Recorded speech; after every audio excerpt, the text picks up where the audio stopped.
Halo semua, kembali lagi di channel Naik Level. Pada video kali ini, saya akan membahas saham ADCP atau ADI Commuter Property Tbk ya. Ini baru IPO tahun lalu. Ya, saya juga seingat saya sudah pernah membahas ya. eh Sudah rilis laporan keuangan tutup tahun 2022 tanggal 3 Maret 2023. Kemudian hari ini tanggal 10 Maret itu harganya nggak kemana-mana ya. Ini cuman satu tick aja bergerak hari ini. Satu tick di 65 ke 66. Di closing di 65. Nah kalau kita cek dari price performance-nya ya. Ini jelas turun daripada harga IPO ya. Karena IPO baru tahun lalu. Satu tahun sudah minus 34,34%. Kemudian ini minus semua ya. Jadi eh saya yakin rata-rata yang megang saham OTCP ini sedang floating minus ya. Bahkan year to date ini masih minus 2,99%. Setahun terakhir harganya tertinggi di 105 dan terendah di 62 ya. Ini mendekati titik terendahnya. Oke, seperti biasa nanti kita akan membahas saham ADCP ini dari analisa fundamental, analisa seasonality, analisa bandarmologi dan analisa teknikal. Kira-kira ada apa pergerakan di pergerakan harga saham ADCP ini setahun terakhir dan kedepannya akan seperti apa. Oke, untuk corporate action tidak ada teman-teman ya. Jadi saya sudah cari nggak ada. Jadi kita langsung masuk ke kinerja jangka panjangnya. Ini karena baru IPO 2022. Ini datanya adalah data prospektus.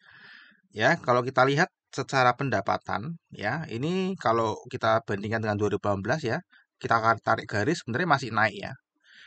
Cuman ini kelihatan turun karena 2019 dan 2020 ini meningkat cukup drastis ya, sehingga kemudian 2021 turun ya. Namun secara jangka panjang ini pendapatan masih naik, artinya omsetnya ini masih lebih tinggi daripada 2018. Ya, untuk laba kotornya juga sama. Ya, kemudian kalau kita cek laba usahanya ini justru turun teman-teman ya. Dari 2019 ini kelihatan turun meskipun kalau dibandingkan 2018 ya masih naik gitu ya. Kemudian kalau laba bersihnya juga sama kayak laba usaha. Jadi ini sebenarnya secara kinerja pendapatan top line-nya ini jangka panjang naik ya. Naik semua sebenarnya jangka panjang ya. Oke, ini dari kinerja jangka panjangnya teman-teman ya. Kemudian kalau kita lihat dari strukturalnya eh, sejak 2018 kalau kita perhatikan beban pokok penjualannya sih sebenarnya nggak terlalu jauh teman-teman ya, di kisaran 74% ya. Laba kotornya juga sama, kira kisarannya 25 persenan, 25,26. Ini sempat turun 18%. Laba usahanya ini naik teman-teman ya, karena beban usahanya turun ya secara struktural. Kemudian kalau kita cek laba bersihnya ini juga sebenarnya naik teman-teman ya. Laba bersihnya tuh secara persentase naik karena ini turun sebenarnya. Jadi sebenarnya secara struktural ini bagus teman-teman, stabil. Artinya eh, kenaikan pendapatan pasti akan diiringi kenaikan laba. Ya, seharusnya seperti itu.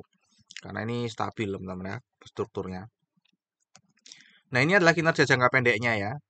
Kalau kita lihat total pendapatannya ini naik ya, laba kotornya naik, namun laba usahanya nah ini turun. Jadi kontradiksi dengan yang barusan saya bicarakan teman-teman ya.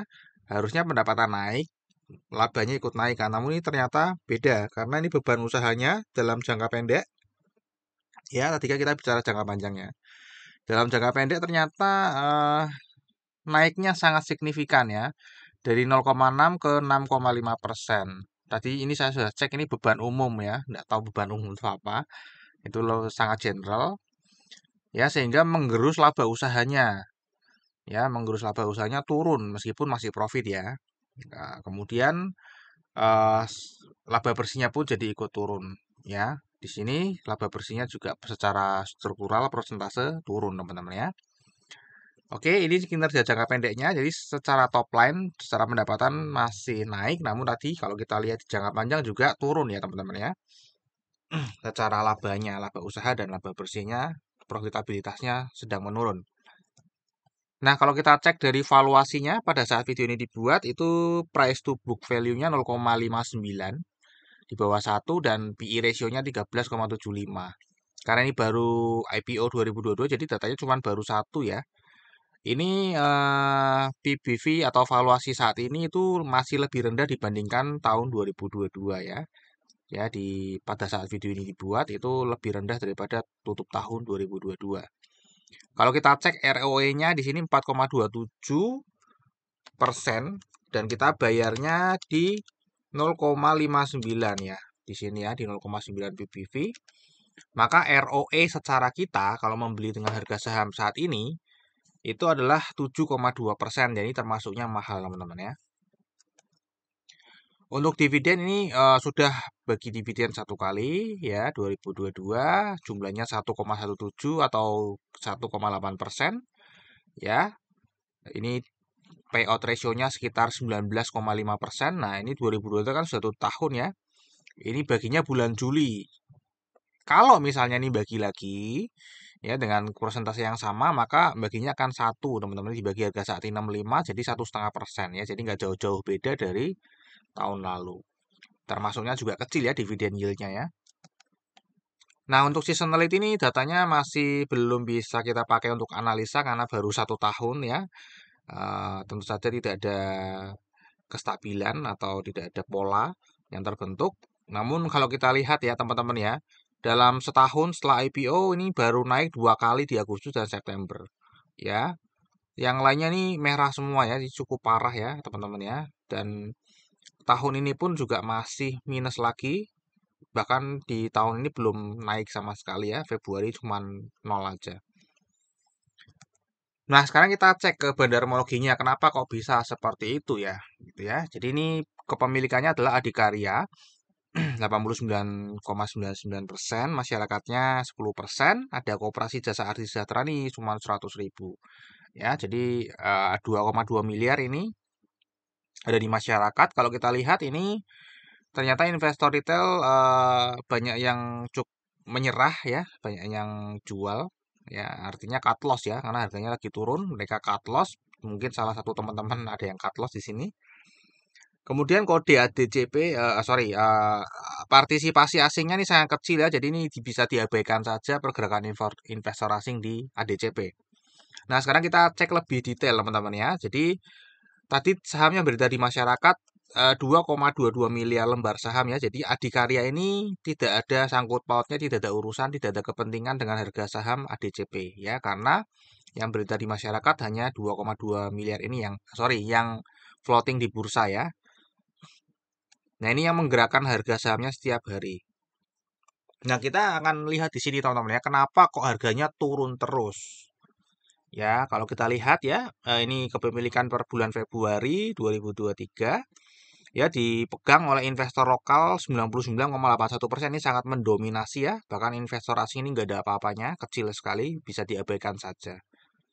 Ya, kalau kita lihat dari 99,81%, ini lokal retailnya sangat besar teman-teman ya, 70,64%. Dan dipegang terbesar kedua adalah perusahaan, terbesar ketiga adalah others.